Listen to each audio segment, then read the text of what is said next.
Hello dear students, in this video lecture we will talk about three types of RNA, and this topic is from your first year biology book, chapter number 1, Biological Molecules Synth Text Board. Dear students, पहली line में लिखा गया है DNA is hereditary material और DNA characters transfer करता है parents से offsprings में by making different types of protein, और प्रोटीन बनाने में DNA की हेल्प करते हैं RNA। तीन डिफरेंट टाइप्स होते हैं RNA के, मैसेंजर RNA, ट्रांसफर RNA और राइबोसोमल RNA, जिसका आज ये वीडियो लेक्चर होगा। तो स्टार्ट करते हैं मैसेंजर RNA से। फर्स्ट पॉइंट, मैसेंजर आरएनए एक सिंगल स्ट्रैंडेड पॉलीन्यूक्लियोटाइड मॉलिक्यूल है और मैसेंजर आरएनए का लेंथ डिपेंड करता है साइज ऑफ जीन पे। अगर जीन की साइज बड़ी होगी तो मैसेंजर आरएनए की साइज भी बड़ी होगी, क्योंकि जो इंफॉर्मेशन जीन में रखी गई है उसको मैसेंजर आरएनए कॉपी करता है कोडॉन्स के फॉर्म में। डीएनए के जेनेटिक कोड्स कन्वर्ट कर दिए जाते हैं कोडॉन्स में। इस प्रोसेस को कहा जाता है ट्रांसक्रिप्शन। और डियर स्टूडेंट्स, ट्रांसक्रिप्शन एक ऐसा प्रोसेस है जिसमें जीन में रखी हुई इंफॉर्मेशन को मैसेंजर आरएनए कॉपी करता है। तो अब आपको इस इमेज में यहाँ पे डियर स्टूडेंट्स एक जीन नजर आ रहा है। तो सबसे पहले हम जीन को डिफाइन करेंगे। What is gene? Gene is short section of DNA that encodes a protein। तो जीन एक शॉर्ट सेक्शन है हमारे डीएनए का, जिसके पास एक स्पेसिफिक सीक्वेंस होता है न्यूक्लियोटाइड्स का, और इस स्पेसिफिक सीक्वेंस ऑफ न्यूक्लियोटाइड्स जो कि जीन में उसको कॉपी करता है मैसेंजर आरएनए। अब देखें डियर स्टूडेंट्स, ये जो जीन है उसमें आपको न्यूक्लियोटाइड की कुछ सीक्वेंस नजर आ रही है। एक्चुअली ये जेनेटिक कोड्स होते हैं। तो अब आप पूछोगे what is genetic code? Dear students, यहाँ पे आप डेफिनेशन पढ़ सकते हो। जेनेटिक कोड सीक्वेंस है थ्री बेसेस की DNA. Sequence of three bases in DNA is called genetic code. अब देखें, ये पहले तीन बेसेस हमारे डीएनए में, ये पहला कोड हो गया, जेनेटिक कोड हो गया। ये दूसरे तीन बेसेस दूसरा जेनेटिक कोड हो गया। ये तीसरे तीन बेसेस तीसरा कोड हो गया, और ये चौथे तीन बेसेस चौथा कोड हो गया। अब देखें, अगर पहला कोड है थायमिन, एडेनिन, साइटोसिन, तो इस कोड को कॉपी करेगा मैसेंजर आरएनए कोडॉन के फॉर्म में। अब आप देखें कोडॉन किसे कहते हैं? A codon is sequence of three bases in messenger RNA. अगर जेनेटिक कोड होगा TAC, तो डियर स्टूडेंट्स कोडॉन होगा AUG। देखें कैसे, डीएनए के थायमिन को मैसेंजर आरएनए कॉपी करेगा एडेनिन के फॉर्म में, एडेनिन को कॉपी करेगा यूरेसिल के फॉर्म में, और साइटोसिन को कॉपी करेगा गुआनिन के फॉर्म में। तो ये पहला कोडॉन बन गया, जेनेटिक कोड को कन्वर्ट कर दिया गया कोडॉन में। इसे ट्रांसक्रिप्शन कहते हैं। यहाँ पे ट्रांसक्रिप्शन लिखा हुआ है जिसको मैं मार्क कर रहा हूँ। अगर कोड होगा डीएनए के पास CAC, तो इससे कोडॉन बनेगा GUG। अगर कोड होगा AAC, तो इससे कोडॉन बनेगा UUG। अगर कोड होगा TCG, तो इससे कोडॉन बनेगा AGC। And dear students, one codon for one amino acid. तो ये जो पहला कोडॉन है AUG, ये कोड करेगा एक अमीनो एसिड मीथियोनाइन को। ये जो दूसरा कोडॉन है GUG, ये कोड करेगा एक अमीनो एसिड वेलाइन को। और ये जो तीसरा कोडॉन है UUG, ये कोड करेगा ल्यूसाइन को, और चौथा AGC कोड करेगा सेराइन को। तो आपने देखा डियर स्टूडेंट्स किस तरह जेनेटिक कोड्स को कन्वर्ट कर दिया गया कोडॉन्स में, किस तरह जीन में जो इंफॉर्मेशन रखी गई थी उसको कॉपी कर लिया मैसेंजर आरएनए। और डियर स्टूडेंट्स, जब जेनेटिक कोड से कोडॉन बनते हैं तो एक आरएनए बन रहा है, मैसेंजर आरएनए बन रहा है, एक एंजाइम उसमें हेल्प करेगा। उस एंजाइम का नाम है आरएनए पॉलीमरेज। अब आप यहाँ पे एनिमेशन देखें, आरएनए पॉलीमरेज हेल्प कर रहा है, डीएनए की सीक्वेंस को कॉपी करवा रहा है मैसेंजर आरएनए में। देखें डियर स्टूडेंट, सबसे पहले डीएनए के 2 चेन अनजिप हो रहे हैं और एक स्ट्रैंड डीएनए का कोड कर रहा है, उससे मैसेंजर आरएनए कोड कॉपी कर रहा है और इसमें हेल्प कर रहा है एक एंजाइम आरएनए पॉलीमरेज। तो यहाँ पे डियर स्टूडेंट्स पढ़िएगा, आरएनए पॉलीमरेज एक एंजाइम है जो कि रेस्पॉन्सिबल है किस चीज के लिए, for copying DNA sequence into RNA sequence. तो ये जो डीएनए के जेनेटिक कोड्स कोडान में कन्वर्ट कर दिए जाते हैं, इसमें हेल्प करता है आरएनए पॉलीमरेज।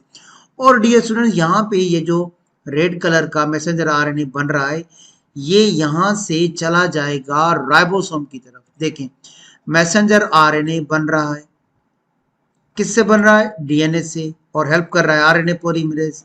तो बनने के बाद ये न्यूक्लियस को लीव करेगा और जाके राइबोसोम से जुड़ जाएगा। वहां पे इसको चाहिए अमीनो एसिड, क्योंकि इसके पास कोडान्स हैं, 1 कोडान फॉर 1 अमीनो एसिड। तो अब इसको अमीनो एसिड ट्रांसफर कर दिए जाएंगे, मगर कौन ट्रांसफर करेगा डियर स्टूडेंट्स, ट्रांसफर आरएनए। तो अब हम आते हैं ट्रांसफर आरएनए की तरफ। डियर स्टूडेंट्स, ये जो ट्रांसफर आरएनए होता है, इसका साइज स्मॉल होता है, it is small size RNA and only having 70 to 90 nucleotides. इसके पास 70 से 90 न्यूक्लियोटाइड्स होते हैं और ये बेसिकली तो सिंगल स्टैंडर्ड होता है, मगर कुछ जगहों पे ये डीएनए की तरह डुप्लेक्स नजर आता है। इसके पास एक्चुअली 4 रीजन्स होते हैं जहां पे वो डुप्लेक्स फॉर्म में नजर आता है। वैसे होता बेसिकली ये सिंगल स्टैंडर्ड है, मगर इसके पास 4 रीजन्स होते हैं जहां पे वो डीएनए की तरह डबल स्टैंडर्ड नजर आता है। देखें डियर स्टूडेंट्स, इसके पास 4 डबल स्टैंडर्ड रीजन्स है, जिसे हम कहते हैं duplex regions in transfer RNA.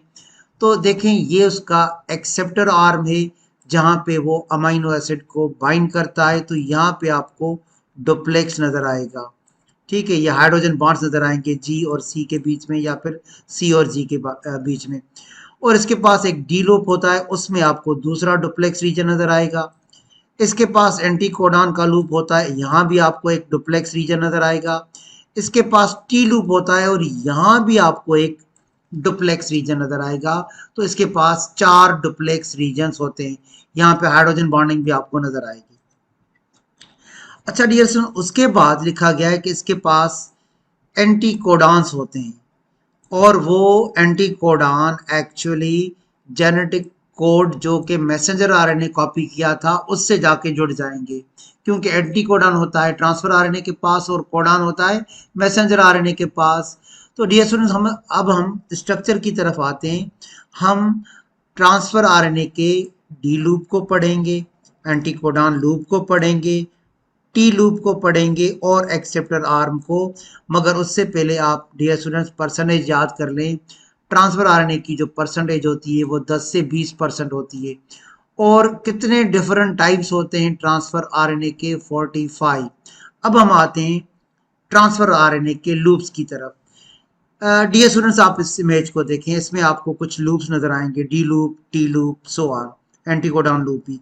तो हम स्टार्ट करते हैं इसकी स्ट्रक्चर से। यहाँ पे आपको ट्रांसफर आरएनए का 5 प्राइम एंड मिलेगा और यहाँ पे आपको 3 प्राइम एंड नजर आ रहा है। तो 3 प्राइम एंड पे अमीनो एसिड को अटैच करता है, बाइंड करता है transfer RNA. The amino acid is attached at 3 prime end of transfer RNA और इस आर्म को एक्सेप्टर आर्म कहा जाता है, क्योंकि यहाँ पे अमीनो एसिड को एक्सेप्ट किया जाता है, बाइंड किया जाता है। अब देखें, ये जो लूप है ट्रांसफर आरएनए का, इसे डी लूप कहा जाता है। तो देखें इसे क्यों डी लूप कहा जाता है। डी लूप के पास एक बेस होता है जिसका नाम है डाइहाइड्रोयूरेडाइन, और डाइहाइड्रोयूरेडाइन की वजह से इस लूप को नाम दिया गया है डी लूप। अब हम आते हैं इस एंटीकोडान लूप की तरफ। डियर स्टूडेंट्स, ये जो एंटीकोडान लूप है ये रिकॉग्नाइज करता है और डीकोड करता है मैसेंजर आरएनए के कोडान को, क्योंकि कोडान होता है मैसेंजर आरएनए के पास और एंटीकोडान होता है ट्रांसफर आरएनए के पास।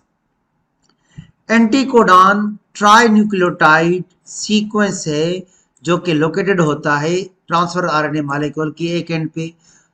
Sequence of 3 bases in transfer RNA is called anticodon and sequence of 3 bases in messenger RNA is called codon. Codon और एंटीकोडान मिलते हैं तो इसको डीकोडेशन भी कहा जाता है, इसको ट्रांसलेशन भी कहा जाता है, और कोड डीकोड हो जाता है अमीनो एसिड के फॉर्म में। अब यहाँ पे डियर स्टूडेंट्स आपको टी लूप नजर आएगा, टी लूप। तो देखें इसको टी लूप क्यों कहा जाता है। इस लूप को टी लूप इस वजह से कहा जाता है, इस लूप के पास एक मिथाइलेटेड न्यूक्लियोसाइड होता है जिसका नाम है राइबोथायमिडाइन। एक्चुअली डियर स्टूडेंट थायमिडाइन से लिया गया है टी लूप, थायमिडाइन से लिया गया है टी लूप नाम। ये एक मिथाइलेटेड न्यूक्लियोसाइड है, methylation is addition of methyl group. और डियर स्टूडेंट्स जब हमने रीजन्स पढ़े तो एक्सेप्टर आर्म पढ़ा, डी लूप पढ़ा, एंटीकोडॉन लूप पढ़ा और टी लूप पढ़ा ट्रांसफर आरएनए का। सबसे लास्ट में हम इस वीडियो लेक्चर में डिस्कस करेंगे राइबोसोमल आरएनए को। राइबोसोमल आरएनए राइबोसोम्स में प्रेजेंट होता है और ये राइबोसोम्स को स्ट्रक्चर देता है, and it is the largest size RNA of all three. सबसे ज्यादा इसका साइज बड़ा होता है, और अगर हम इसके परसेंटेज की बात करें तो ये 80%, 80% बनाता है जितने भी आरएनए होते हैं उनमें से। अब देखें इसका फंक्शन क्या है राइबोसोमल आरएनए का। Dear students, it is involved in peptide linkage during protein synthesis. Peptide bond बनाने में हेल्प करता है। Ribosomal RNA joins amino acid by peptide bond. देखें डियर स्टूडेंट्स, ये प्रोटीन सिंथेसिस का प्रोसेस हो रहा है, तो यहाँ पे आप डियर स्टूडेंट नोट करें मैसेंजर आरएनए के कोडान ट्रांसफर आरएनए के एंटीकोडान से जुड़ रहे हैं और अमीनो एसिड्स की ट्रांसलेशन हो रही है। तो देखें इन अमीनो एसिड्स के बीच में आपको बॉन्ड्स नजर आएंगे। कौन से बॉन्ड नजर आएंगे? Peptide bonds. और इन बॉन्ड्स को बनाने में हेल्प करता है ribosomal RNA. Ribosomal RNA joins amino acids by peptide bonds. That's all about the all three types of RNA. Thank you, dear students.